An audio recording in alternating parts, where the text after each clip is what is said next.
एक बार विपदाग्रस्त देवता भगवान शंकर के पास गए। उस समय भगवान शिव के पास स्वामी कार्तिकेय तथा गणेश भी विराजमान थे। शिव जी ने दोनों बालकों से पूछा, तुम में से कौन ऐसा वीर है जो देवताओं का कष्ट निवारण करे। तब कार्तिकेय ने स्वयं को देवताओं का सेनापति प्रमाणित करते हुए देव रक्षा योग्य तथा सर्वोच्च देव पद मिलने का अधिकारी सिद्ध किया। यह बात सुनकर शिव ने गणेश की इच्छा जाननी चाहिए। तब गणेश ने विनम्र भाव से कहा, पिताजी आपकी आज्ञा हो तो मैं बिना सेनापति बने ही सब संकट दूर कर सकता हूँ। यह सुनकर हंसते हुए शिव ने दोनों लड़कों को पृथ्वी की परिक्रमा करने को कहा तथा यह शर्त रखी, जो सबसे पहले पूरी पृथ्वी की परिक्रमा करके आ जाएगा वही वीर तथा सर्वश्रेष्ठ देवता घोषित किया जाएगा।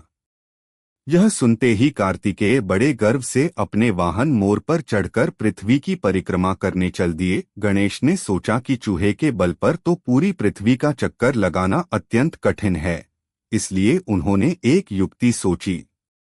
वे 7 बार अपने माता पिता की परिक्रमा करके बैठ गए। रास्ते में कार्तिकेय को पूरे पृथ्वी मंडल में उनके आगे चूहे के पद चिन्ह दिखाई दिए। परिक्रमा करके लौटने पर निर्णय की बारी आई। कार्तिकेय जी गणेश पर कीचड़ उछालने लगे तथा स्वयं को पूरे भूमंडल का एकमात्र पर्यटक बताया।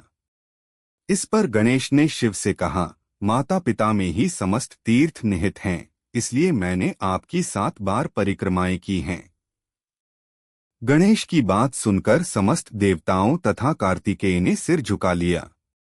तब शंकर जी ने उन्मुक्त कंठ से गणेश की प्रशंसा की तथा आशीर्वाद दिया, त्रिलोक में सर्वप्रथम तुम्हारी पूजा होगी। तब गणेश ने पिता की आज्ञानुसार जाकर देवताओं का संकट दूर किया।